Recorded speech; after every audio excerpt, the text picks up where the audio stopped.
అందరికీ నమస్కారం అండి ఫ్రెండ్స్. మనకి ఇప్పుడిప్పుడే మరొక ముఖ్యమైన అప్డేట్ అయితే రావడం జరిగిందండి. అదేమిటంటే రూ. 10, రూ. 20, రూ. 50 నోట్లపై కేంద్రానికి ముఖ్య ప్రకటన అంటూ ఇప్పుడిప్పుడే మనకు ఒక లేటెస్ట్ అప్డేట్ అయితే రావడం జరిగిందండి. అయితే ఇందుకు సంబంధించిన పూర్తి వివరాలు అయితే మన వీడియోలో తెలుసుకుందామండి.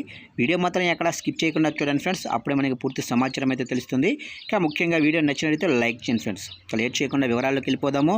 ఇక గ్రామీణ ప్రాంతాల్లో తక్కువ విలువ కలిగిన కరెన్సీ నోట్లు అంటే రూ. 10, రూ. 20 అలాగనే రూ. 50 నోట్ల కొరత తీవ్రంగా ఉందని కాంగ్రెస్ నేత లోక్సభ ఎంపీ మాణిక్యం ఠాగూర్ ఆందోళన వ్యక్తం చేశారు. ఇక దీని గురించి వివరిస్తూ కేంద్ర ఆర్థిక మంత్రి నిర్మలా సీతారామన్కు లేఖ రాశారు. ఇక యూపీఐ నగదురహిత లావాదేవీలను ప్రోత్సహించడానికి రిజర్వ్ బ్యాంక్ ఆఫ్ ఇండియా 10, 20, 50 నోట్ల ముద్రణను నిలిపివేసినట్లు నివేదికలు సూచించాయని మాణిక్యం ఠాగూర్ వెల్లడించారు. ఇక ఈ ప్రభావం లక్షలాది మంది పౌరులను ప్రభావితం చేస్తుందని ఆయన సూచించారు. అంతేకాకుండా చిన్న వ్యాపారులు, వీధి వ్యాపారులు లేదా రోజువారీ వేతన జీవుల వ్యాపారాలు కూడా దెబ్బతింటున్నాయని అంటున్నారు. ఇక ఇప్పటికీ కూడా రోజువారీ వ్యాపారులలో చాలామందికి డిజిటల్ చెల్లింపు వ్యవస్థలు అందుబాటులో లేవు.